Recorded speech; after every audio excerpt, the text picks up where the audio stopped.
Cuando la gente de ASIAC me invitó amablemente a trasladar una de las charlas que normalmente damos en ASIAC, que es un medio mucho más íntimo, a la Feria del Libro, tiene ciertas limitaciones, lo que vamos a ver. Comúnmente siempre suelo abrir el tiempo para preguntas y discusiones, pero encima esto viene un poquito más atrasado, así que vamos a tratar de comprimir dentro de lo posible lo que es el arte abstracto, no visto desde el punto de vista tan técnico, sino de la apreciación del arte abstracto, que creo que es un tipo de pintura específicamente que muchas veces tiene cierta dificultad para el observador, quizás por la expectativa que tiene ante una pintura y la forma que nos interpela la pintura abstracta.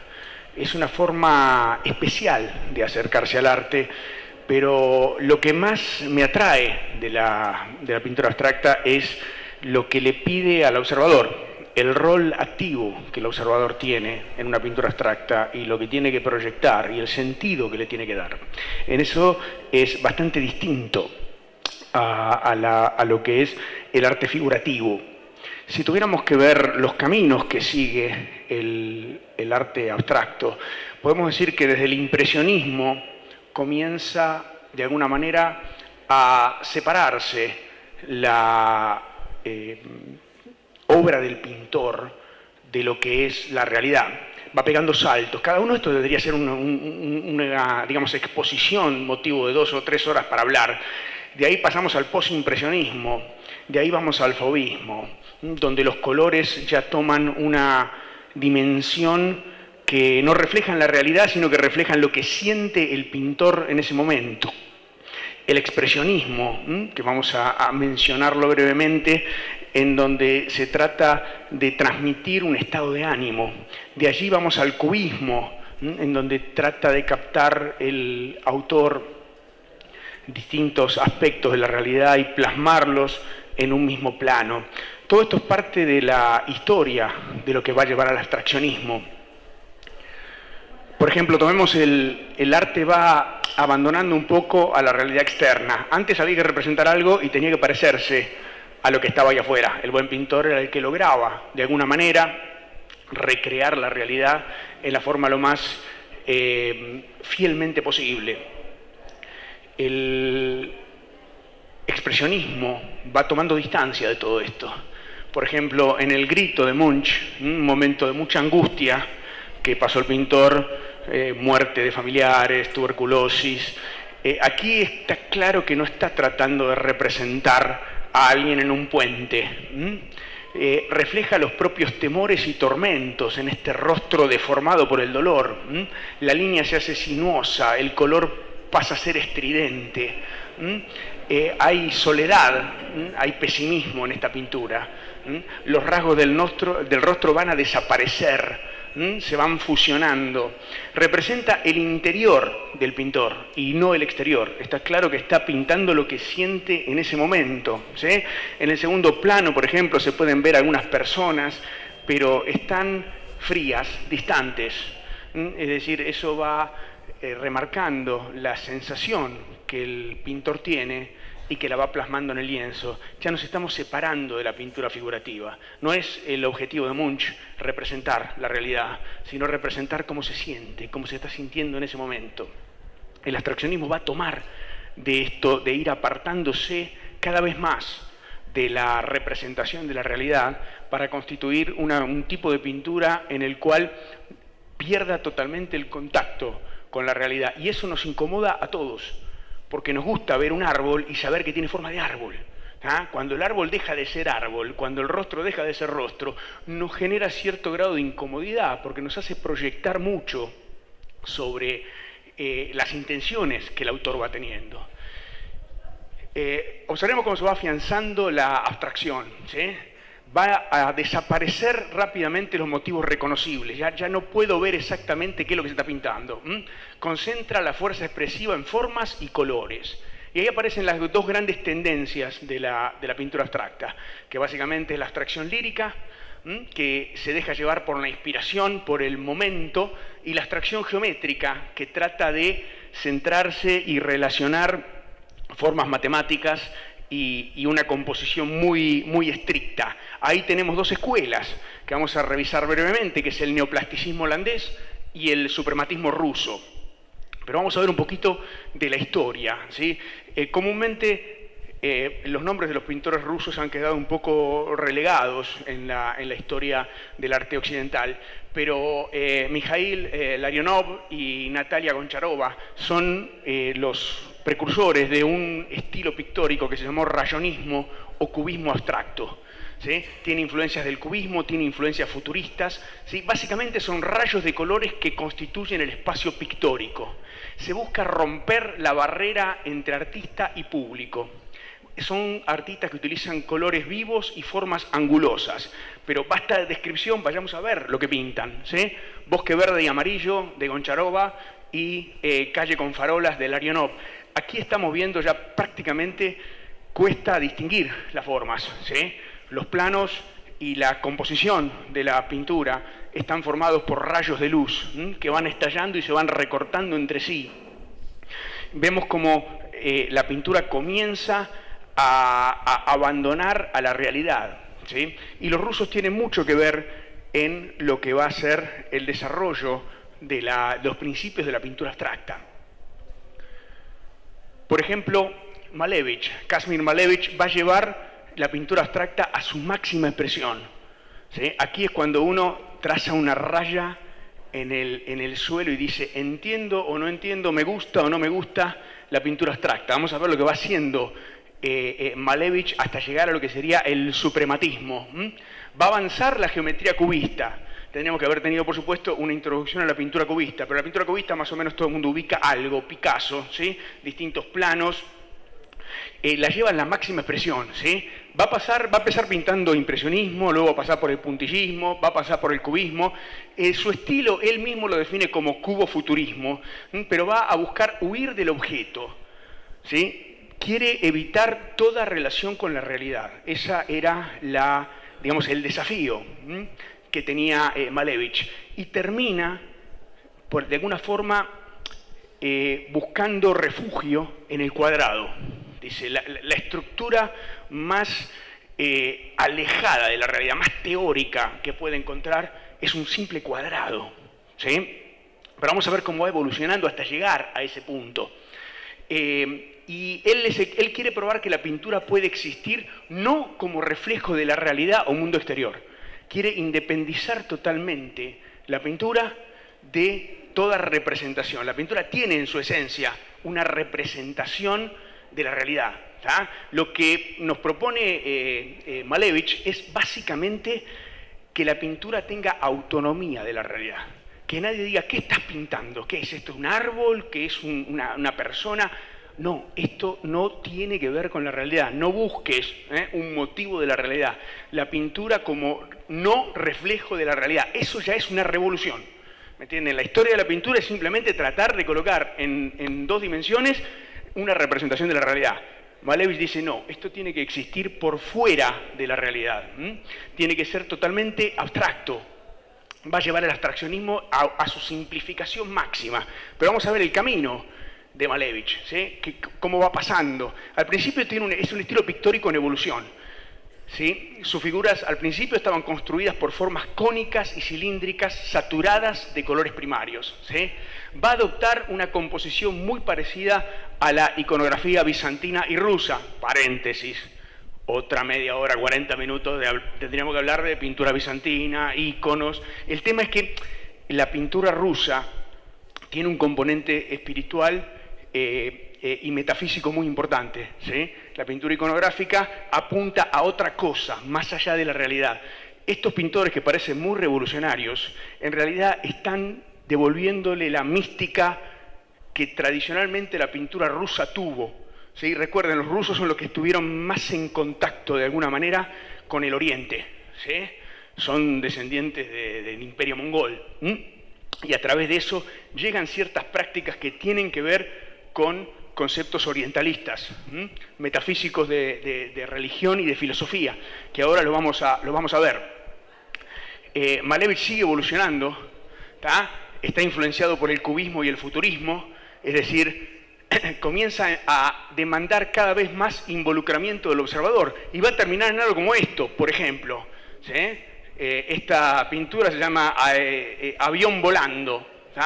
Fíjense cómo va abandonando, primero va geometrizando las formas y luego directamente va abandonando todo contacto externo o toda referencia a la realidad. Ya se trata de un juego de formas y de colores, lo único que nos ofrece.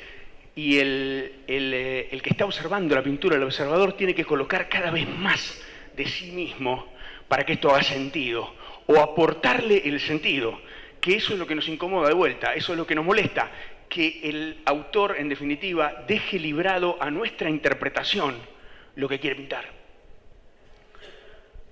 Y acá llega el suprematismo puro.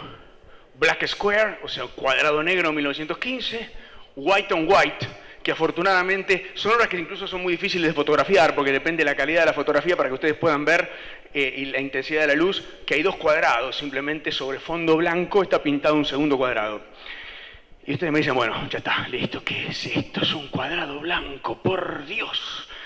Esto es pintura, esto es arte. Sí, es una dimensión filosófica del arte. Es casi un mantra, es casi digamos, aquel que ha tenido algún contacto con la filosofía zen, ¿sí? Con el famoso koan, que se repite, palabras sin sentido que se repiten hasta taladrarle el cerebro a la persona, ¿sí? O mirar un punto fijo en una pared. Eso es lo que está apuntando Malevich en este caso, ¿sí? No hay ningún secreto, no hay ninguna interpretación, son dos cuadrados blancos.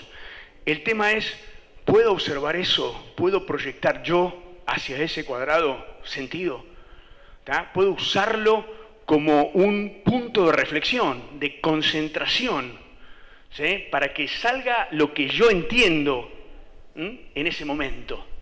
Eso es lo que tiene la pintura abstracta. Acá nos pone contra la pared, o gusta o no gusta, pero no se trata de qué hermoso cuadrado que hizo. Es un cuadrado, ¿sí? Es un cuadrado negro, es un cuadrado blanco, uno está inclinado, no tiene demasiado secreto. El problema es, el desafío es, ¿puedo ver en eso la espiritualidad del arte? ¿Puedo proyectarme, puede generarme algo estar mirando ese cuadrado blanco? Ahí es como decíamos que nos interpela más duro el arte abstracto. Nos pide que nosotros proyectemos sobre una figura geométrica, ¿sí? Donde no hay nada más. Pictóricamente no tiene demasiado secreto. El tema es, ¿qué es lo que me inspira? ¿Qué es lo que me motiva? ¿Cómo yo voy a proyectar mis sentimientos, mis reflexiones, concentrados en un punto, como cuando medita alguien, alguien que hace budismo zen, se coloca en posesión de lotus y mira un punto fijo durante 2 horas. No se le puede decir qué está mirando. Evidentemente está mirando hacia adentro el que está tratando de concentrarse de esa manera. Bueno, a esto voy cuando planteo que la pintura abstracta es un desafío. Acá hay que tomarlo o dejarlo. ¿Puedo yo sentarme frente a este cuadro, fijarme frente a este cuadro y que me genere algo? ¿Sí? ¿Es capaz de interpelarme este tipo de arte? Ahí es donde está el desafío y el gusto por el arte abstracto, de alguna manera. ¿Sí? Siguiendo con esto, Kandinsky es otro de los pintores, Vasily Kandinsky, también ruso, quizás una de las personas con mayor mala suerte para lo que fuera arte de vanguardia. ¿Sí? Mala suerte, ¿por qué? Porque arranca en Rusia, y en Rusia de entrada, después de la Revolución Rusa, el arte vanguardista, el arte experimental, es facilitado por la Revolución Comunista. Es decir, querían hacer una revolución que cambiara el mundo, por supuesto quiere revolucionar el arte, hasta que llega Stalin y se acabó la revolución del arte, ¿me entienden? Llegó Stalin y al diablo va a privar, digamos, la escuela del realismo ruso, ¿sí? La pintura de los obreros trabajando, representando a la revolución. Kandinsky, ¡ping!, afuera, patadón, encima considerado arte que hacía referencia a la vieja iconografía y simbologismo del zarismo, ¿tá? Chao, salió ahí justito. Dice, no, me voy a Alemania, dice el tipo. ¿Sí? 1933, Alemania, Hitler. Otro también, digamos, pavada de jefe, ¿no? Dice, me voy, me instalo ahí, me junto con la Bauhaus, que era también una usina creadora en la década del 20 hasta el 33, que Hitler la cierra, ¿sí? Y salió a gasear al que encontrara por ahí. Así que Kandinsky otra vez agarró la valija, dice, me voy a París. Llegaron los nazis a París. Así que lo volvieron a sacar a patada de París. Termina en Estados Unidos, en definitiva. ¿Sí? Para hacerla corta, Kandinsky termina en Estados Unidos. Ya había evolucionado en ese momento hacia un abstraccionismo geométrico. Pero fíjense cómo arranca Kandinsky. ¿Sí? Esta es la primera, considerada la primera pintura, podríamos decir, acuarela abstracta. Aquí básicamente ya no hay contacto con formas de la realidad. Sí, hay torbellinos, hay corrientes, es como que el observador se ve atrapado en una serie de movimientos, existe, pero acá solo hay formas, color, ¿tá? Hay un paralelismo. Kandinsky consideraba que el lienzo era una partitura y los colores eran de alguna manera las notas musicales. Él componía, tenía una idea musical de la impresión que nos causa una sinfonía al escucharla. Decía, en ese sentido es bastante musical el arte abstracto. Usted dice, ¿qué me quiere decir Beethoven con la séptima sinfonía? Y no sé qué quiere decir Beethoven, que cada uno le despertará algo especial. ¿Sí? Él comparaba mucho el arte con la música. Hay gente que se conmueve y hay gente que se aburre supinamente. Pero Beethoven siguió ciertas reglas y colocó y compuso una pieza inmortal. El impacto que esa sinfonía tenga en nosotros es totalmente distinto y arbitrario de alguna manera. ¿Sí? Entonces la pintura se va independizando de los objetos materiales. Esto es lo que sería la primera acuarela. Estamos hablando de 1912. Podemos decir, el camino al abstraccionismo se estaba iniciando. Él todavía distingue entre tres tipos de composiciones. Habla de una impresión que aún está presente en la visión de la naturaleza. Él mira algo y lo representa de una forma casi indistinguible. A veces uno tiene que mirar el título para saber en qué se inspiró. Eso sería una impresión. También está una improvisación, que él lo considera nacido del inconsciente, es decir, pintar por impulso. Algo que Jackson Pollock, por ejemplo, en Estados Unidos, años después va a hacer cuando él camina por el lienzo, la técnica del dripping, de dejar gotear sobre el lienzo al azar la pintura, pero ya lo va a comenzar mucho tiempo antes de que Jackson Pollock lo hiciera. Eso sería una improvisación. Y luego una composición, ¿sí? Aquí ya empieza a predominar las formas geométricas, y empieza un código de un lenguaje que el artista lo va sugiriendo, ¿sí? Empieza el valor de los colores. Como no tengo otras cosas que no sean colores y formas y rayas, el rojo representa poder y energía, el amarillo de alguna forma calor y pasión, el azul va más hacia el lado frío y espiritualidad, el verde, que es algún tipo de combinación, va por la calma, el negro representa la nada, el blanco el silencio positivo, y también las formas tienen cierto valor. Los triángulos hacia arriba representan fuerza, los triángulos hacia abajo de alguna forma la tristeza. El círculo pasa a ser una imagen de perfección, ¿sí? Ve en el círculo Kandinsky lo que sería una alegoría del infinito y de la perfección absoluta. También las líneas, el semicírculo con una base rectangular, tiene un sentido de tranquilidad. De hecho, si uno se fija en una imagen de un Buda, podría estar encuadrada, enmarcada, la típica imagen del Buda, en un semicírculo con base plana. ¿Ah? También las líneas tienen sentido. Para Kandinsky, la línea ascendente representa algún tipo de alegría, la línea horizontal va con la calma. Esto lo vamos a ver mucho después cuando veamos a Mondrian y lo que significaba para Mondrian las líneas. La línea descendente significa tristeza. El grosor de la línea está relacionado con la energía de ese momento. Los puntos tienen significación propia.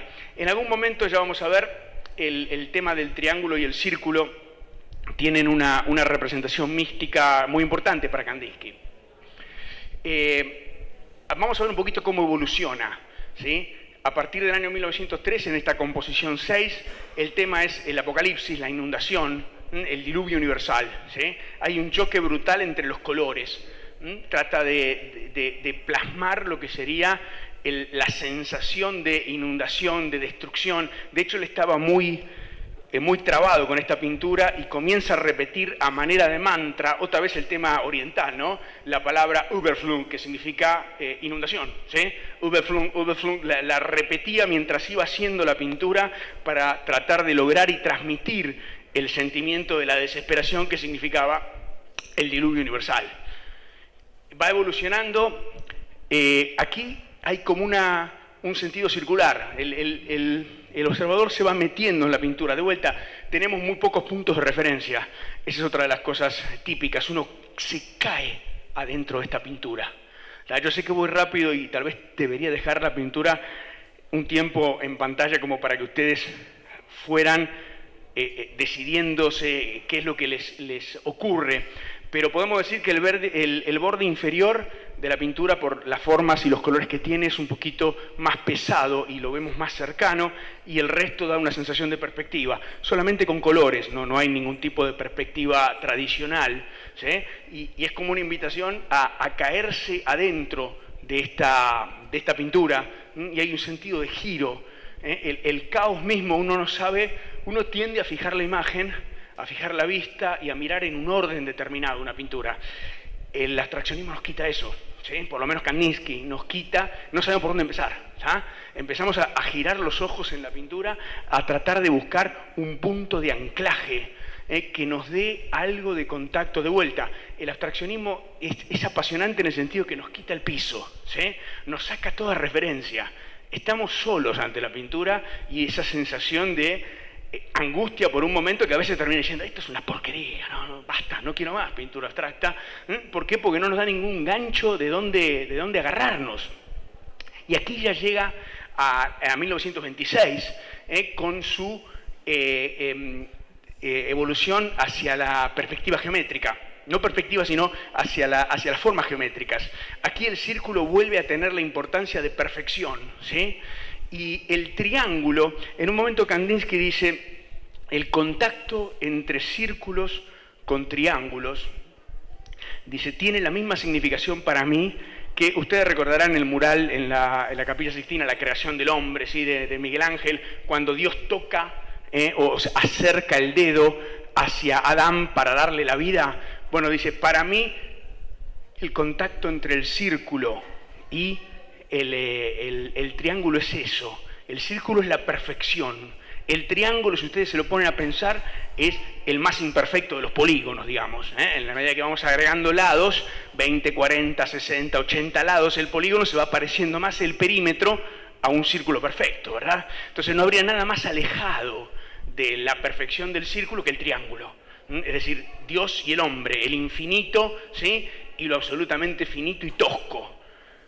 El contacto entonces entre círculo y triángulo es el contacto del plano humano, de la imperfección humana, con el símbolo divino, ¿sí? Lo vemos aquí en algunos puntos, Entonces el hecho de incluir círculos y formas geométricas angulosas representaba de alguna manera para Kandinsky ese tipo de reflexión. Ahora, eso no está forzado en nosotros. La pintura abstracta deja lugar para que ustedes se metan y busquen su propia interpretación. ¿Qué es para ustedes el círculo? ¿Qué significan esos colores? ¿Sí? ¿Qué les genera esos colores? Damos de vuelta. La libertad está puesta en la persona que está observando esto. Luego va a agregar formas más ameboides. Esto es sobre su última época, ya en 1936. ¿Sí? Estaba muy influenciado por lo que veía en un microscopio, por la biología, ¿tá? Por las células. Entonces aparecen ciertas formas tipo ameboides, pero siempre sobre una base muy geométrica, ¿sí? Estas diagonales nos dejan de tener una geometría y ordenar un poco la percepción. Aparece la influencia surrealista. Sobre el final, Kandinsky es influenciado por lo que va a ser la pintura surrealista y onírica, parte de su técnica de improvisación, de hacer hablar al inconsciente, quizás la pintura que está más cercana a nuestros sueños, que habla más psicoanalíticamente de lo que sería el inconsciente, es el surrealismo. Sobre el final ya se ven influencias sobre Kandinsky que tenían la escuela surrealista de pintura. Y ahora ya entonces vimos el suprematismo con Malevich, ¿sí? La pintura llevada a su abstracción máxima. Vamos a ver un poquito del neoplasticismo, que está representado por Piet Mondrian, el holandés. Quizás para entender el neoplasticismo tenemos que ver que exalta la racionalidad con formas muy simples y ordenadas. Mondrian trabaja con colores básicos, amarillo, azul, rojo, lo que serían los valores, negro, blanco y algunos tonos de gris, y trabaja con horizontales y verticales. Ahora vamos a ver que eso no era menor en Mondrian, ¿sí? En Mondrian no van a ver una sola diagonal, y eso es, vamos a explicar por qué y qué significación tenía. Pero básicamente estos dos autores van a fundar el neoplasticismo, esta escuela que surge en Holanda a partir de 1917. Uno es Piet Mondrian, que es lo que estamos viendo acá, y el otro es Theo van Doesburg, que lo vamos a ver en un poquito, vamos a ver en qué se diferenciaban uno del otro. Pero básicamente Mondrian va a expresar ideas universales a través del equilibrio asimétrico. Con cuadrados horizontales y verticales va a lograr cuadros asimétricos que tienen cierto dinamismo pero cierto balance. Mondrian siempre va a buscar el equilibrio con estas formas, va a crear un lenguaje muy básico de cuadrados y ángulos rectos, nada más, ¿sí? Con tres colores y más blanco y gris. Tiene una época francesa en donde va a mantener ese estilo, ¿sí? El rojo es el color que él liga más a la materialidad, el resto los considera colores más espirituales, ¿sí? Maneja, como decíamos, una paleta de colores puros, rojo, amarillo, azul, más el negro, blanco y gris, y no tolera bajo ningún punto de vista las diagonales. Convengamos en que en este momento en que aparece la escuela neoplasticista, el mundo salía de uno de esos tantos horrores a los que nos tiene acostumbrados, es decir, salía del caos de la Primera Guerra Mundial, quizás una de las guerras más sangrientas que han ocurrido. Y para Mondrian las diagonales eran excesivamente violentas. Él decía, necesito ordenar el universo, necesito con un mensaje claro de cuadrados y líneas rectas salir de este caos que significa que significó la Primera Guerra Mundial. Digo, si tenemos una oportunidad, salgamos de esto en algún tipo de orden. Y básicamente Mondrian no arranca de la nada, no termina haciendo esas pinturas típicas.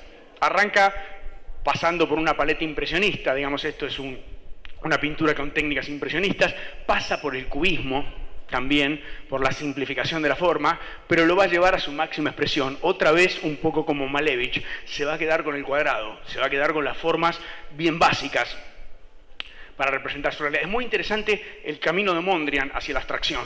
Observen lo que fueron los estudios de árboles entre 1909 y 1915. Cómo los va primero simplificando, luego va captando lo esencial. Esto es prácticamente figurativo, ¿sí? Es una pintura que representa un árbol y lo entendemos, pero miren por los estadios por los que va pasando hasta terminar con algo totalmente irreconocible como árbol, ¿verdad? Ya en las últimas pinturas no hay contacto con la realidad, ya no estaba intentando dibujar un árbol, no estaba tratando de transmitir esa idea. Ese es el proceso mental por el que Mondrian va pasando, va descartando, va depurando. Comenzó como un pintor figurativo tradicional y va a terminar con una expresión totalmente simétrica de muy pocos elementos y va a decidir expresarse con eso.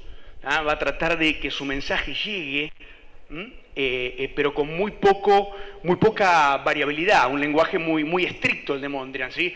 Funda junto con Van Doesburg lo que sería De Stichel. De Stichel es una revista donde va a salir el manifiesto neoplasticista en Holanda. Allí lo fundan los dos juntos en el 17 Y lo que quieren hacer con el movimiento es ordenarse después del horror de la Primera Guerra Mundial. Solo con ángulos rectos, cuadrados, colores primarios, quieren ordenar el caos del universo. En realidad, lo que quieren ordenar es el caos psíquico que produjo la Primera Guerra Mundial en Europa, ¿me entienden? Patio tablero, destrucción, gases nerviosos, guerra química. El horror era muy grande. En ese momento había una necesidad muy profunda de volver a lo básico y decir, bueno, muchachos, calmémonos un poquito, ¿sí? Esto que hicimos no puede pasar de vuelta, ya que no puedo ordenar el caos europeo, ordeno por lo menos mi mente, ¿sí?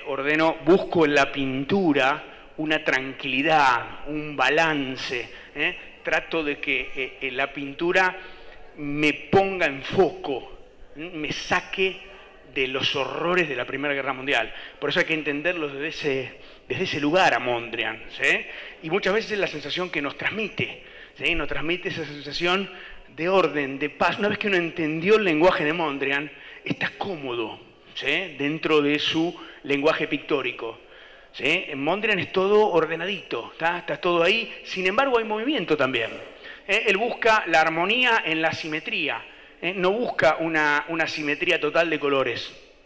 Esto es esencialmente asimétrico y durante mucho tiempo le va a costar encontrar que nuestra mente todavía considera al blanco como el fondo, ¿sí?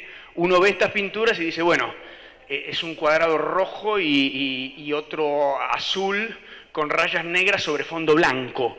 Eso no lo terminaba de convencer a Mondrian. Mondrian quería lograr un equilibrio donde uno no viera el blanco como fondo y los colores como forma.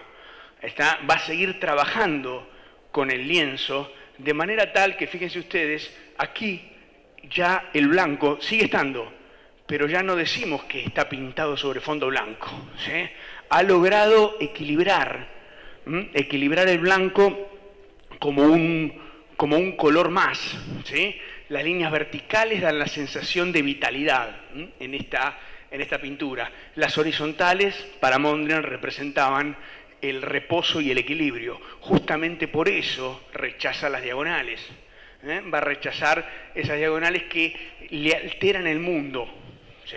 Dice, bueno, pero no puede ser tan loco, una diagonal no altera nada. Bueno, para Mondrian sí, ¿tá? Para Mondrian le traía un desequilibrio, representaba a la diagonal todas esas fobias que le había causado esos horrores de aquellos años innombrables. Las intersecciones de los puntos representa también para Mondrian lo que sería la vida y la muerte. Utiliza ciertos códigos o ciertas propiedades de los colores. Podríamos decir que el amarillo sube, si es un color que tiende a expandirse. El azul se expande hacia todos lados, ¿sí? El amarillo es tendencia hacia arriba, el azul hacia todos lados y el rojo funciona como freno. De alguna forma es como que se detiene en el rojo la pintura. Esto le da una sensación de movimiento. Cuando ustedes la observan durante un tiempo, la pintura de Mondrian no es estática, ¿sí? Tiene una asimetría y sobre esa asimetría con colores, o sea, ha logrado con cuadrados de colores generar una sensación de movimiento, ¿sí? No de caos, pero de un movimiento. Cuando uno entra en un cuadro de Mondrian, entra a un lugar calmo, un lugar donde yo sé cómo funcionan las cosas, un lugar donde de alguna manera me siento relajado. Piénsenlo y compárenlo con lo que vimos de Munch, ese grito brutal y angustiante, ¿sí? Las pinturas de Mondrian tratan de transmitir una calma, pero con un código que no es el común. Esto no es un paisaje bucólico del río que corre entre las piedritas, que también es la forma figurativa de transmitir calma. Mondrian simplifica todo eso y dice, pero acá también está el equilibrio del universo, ¿sí? Esto no está hecho al azar, acá hay una dinámica, hay un funcionamiento, y si ustedes lo entienden, se va a transmitir esa sensación. Luego, con el tiempo, va a incluir el cambio de encuadre, la forma de diamante, pero fíjense que no hay diagonales en el cuadro, ¿sí? Siguen siendo horizontales y verticales, lo que pasa es que lo coloca en forma de diamante o rombo. Pero en la pintura en sí no entran las diagonales. En los bordes del cuadro podemos decir que están las diagonales. Luego con el tiempo va a abandonar el negro también y nos va a dar esta sensación. Nosotros tenemos el hábito visual de tratar de completar mentalmente ese cuadrado, ¿verdad? Cuando ustedes lo ven, se imaginan que las rayas amarillas se cruzan en 4 puntos y son realmente un cuadrado, ¿verdad? Que también era un mensaje de Mondrian, ¿sí? Que la pintura salía de sus propios límites, ¿sí? Con esas 4 líneas, nosotros tendemos a imaginar esto, ¿verdad? Que la pintura sigue hasta ahí, que en realidad es un cuadrado amarillo y que no lo estamos viendo. Que los límites de la pintura se extienden por encima o por fuera de lo que es el universo del lienzo. Eso también es un mensaje que de alguna forma nos está transmitiendo el autor, ¿sí? Y luego va a Nueva York, ¿sí? La última etapa de Mondrian, los últimos años de Mondrian son en New York. Y ahí vuelven otra vez, era un apasionado del jazz, ¿sí? Descubre el jazz en Nueva York y realmente empieza a amar la geometría de Manhattan, ¿sí? Donde tienen las calles bien rectas, salvo Broadway y un par de diagonales.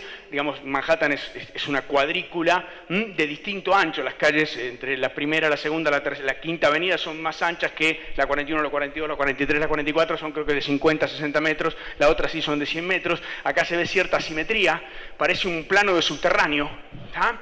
Pero vuelve otra vez con este Broadway Boogie Boogie, vuelve a tener una visión bastante más optimista, siempre hablando en su lenguaje, ¿sí? Nunca diagonales, colores básicos, pero vuelve a reajusta la grilla.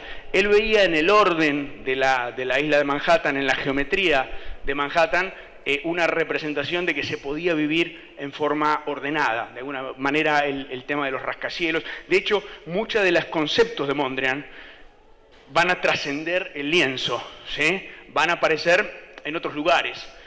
Acá está la otra pata de De Stijl, que dijimos que era Theo van Doesburg. Van Doesburg también hace una evolución. Acá tienen, por ejemplo, los jugadores de cartas de Cézanne. Él los simplifica y los lleva a otro nivel, profundizando la geometría. O sea, inspirándose en un cuadro de Cézanne, va a introducir las formas geométricas. Pero uno quisiera saber, bueno, ¿cuál es la diferencia entre estos dos pintores? Y básicamente la diferencia está dada en las diagonales, ¿sí? Van Doesburg va a incluir su estilo pictórico, lo va a llamar elementarismo, como una evolución del neoplasticismo, que sería Mondrian y los comienzos mismos de este otro pintor. Va a evolucionar, él va a incluir las diagonales, ¿sí? Esto parecería como un Mondrian con diagonal. Pero ustedes, si quieren aparecer como alguien que sabe de arte abstracto, digan, no, pará, hay una diagonal, esto no es Mondrian, te lo garantizo, ¿sí? Aunque se parezca muchísimo. Hay cuadros donde Van Doesburg no introduce la diagonal y son similares a Mondrian, ¿tá? Pero aquí, y lo hace con una funcionalidad. Él dice, quiero meterle dinamismo al cuadro, ¿tá? Las diagonales para mí representan movimiento, representan evolución, representan una inestabilidad que no puedo lograr con los preceptos que habíamos desarrollado con Piet Mondrian. Y esto no era menor. Mondrian se enoja tanto que abandona De Stijl, ¿sí? Abandona el movimiento que habían fundado simplemente porque Van Doesburg le metió una diagonal. Esto podríamos llamarlo la guerra de las diagonales, de alguna manera, ¿sí? Ahí tienen un Mondrian y ahí tienen un Van Doesburg. Muy parecidos uno con otro, el tema son las diagonales. Y algo habrá visto Mondrian, ¿sí? Porque en esta guerra de las diagonales sí, diagonales no, evidentemente triunfa Mondrian. La mayoría de los que conozcan algo de arte conocen a Mondrian. ¿Y cómo va a salir? Les decía, la casa Schroeder-Schaller de 1924, ultra moderna para esa época, estamos hablando de una casa de 1924, es prácticamente Mondrian en 3 dimensiones. ¿Sí? Esta casa fue diseñada en 1924. ¿Sí? Hoy por hoy ustedes ven modelos en Nordelta muy parecidos a estos, vidriadas, pero líneas rectas, espacios amplios. Es decir, el concepto que quería Mondrian llevar, ese orden que quería generar, que generó desde el lienzo, producto de su angustia por el caos de la guerra, trasciende y realmente hoy por hoy podemos decir, no sé si acá hay algún arquitecto, pero el concepto de esos espacios vidriados y paralelas, hay todo un movimiento arquitectónico que le encanta ese tipo de casas, ¿sí? Que se identifica muchísimo con ese estilo. Y como les decía, trasciende a toda representación. Yves Saint Laurent va a lanzar una línea de moda basado en Mondrian, ¿ah? Tampoco sin diagonales, ¿eh? Van Doesburg, nada. Todo esto son hasta, digamos, pastelería. Esto podemos hacer una torta Mondrian, ¿ah? Hecha ahí con chocolate, ¿sí? Los frentes de las casas, en muchos casos, sobre todo para museos y centros artísticos, utilizan el concepto de Mondrian, de dividir en paneles y usar colores y balancearlos, mobiliario, indumentaria, como les decía, de la famosa colección de Yves Saint Laurent, hasta lo que sería la arquitectura, ¿sí? Casas modulares, siempre con este concepto, y no hay diagonales ahí, ¿sí? O sea, en algo Mondrian tiene razón, quizás la diagonal le da un movimiento interesante a los cuadros de su, por así decirlo, primero amigo, luego competidor, pero lo que logró trascender fue mucho más el concepto Mondrian, de brindarnos un lenguaje mucho más accesible sin el uso de las diagonales. Bien, ya voy cerrando, ¿sí? Y para esto les muestro un cuadro de arte abstracto de uno de nuestros pintores, de Juan Carlos Tortorielo. En el año 2013, ¿sí? Realiza una exposición donde hace una exposición de cuadros abstractos. Cuando vemos esto con Gabriela decimos, quiero esto, ¿sí? Para mi casa. Está básicamente en el loft, en la parte de abajo de la casa, está colgado este Tortorielo. Pero lo que quiero es que entiendan lo que es la interpretación del arte abstracto y cómo va cambiando. Si ustedes me dicen qué vimos en esto o qué vi en esto, de entrada automáticamente me hizo acordar a el cuadro de Mondrian, del Boogie Boogie. ¿Se acuerdan de Manhattan? ¿Sí? Que es todo recto. Ustedes dirán, ¿qué tiene que ver? Bueno, eso es Manhattan. Esto para mí es Buenos Aires.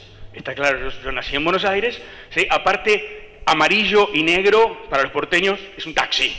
Está claro, esos son los colores nuestros. Aparte, el antiorden, ¿me entienden? El caos porteño está ahí.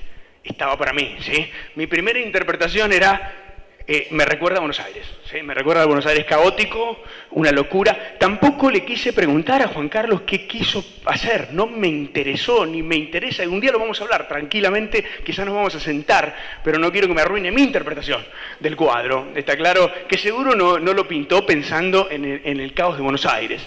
Pero el tema es que este cuadro quedó ahí en casa, en esa parte, hay un sillón muy amplio abajo y una pequeña mesita. Y luego vino la pandemia, ¿sí? Esto es 2013. Luego vino la pandemia y yo tuve que caminar hacia ese cuadro durante 2 años de mi vida, mate o café en mano, y sentarme en ese sillón a tener clases por Zoom. No sé si hay alguno de mis alumnos que reconocerán alguna parte de este cuadro, porque lo vieron hasta el cansancio, hasta en la sopa. Noche y día clases de Zoom con esto de fondo. Y ahí se produce una resignificación del cuadro. Para mí esto, por un momento, dejó de ser Buenos Aires. Y digo, bueno, yo tengo que crear una unidad, ¿sí? Tengo otra cosa, cuando vino Juan Carlos lo montó como él quería. Le digo, ahí tenés la pared, montalo a la distancia que vos quieras. Y en un principio los espacios, para mí, no tenían mayor significación, ¿sí? En mi interpretación de esa pintura. Pero cuando vino la pandemia, resignifiqué todo. Un día voy caminando para allá y digo, esta es mi clase de Zoom. Estamos todos juntos, pero separados.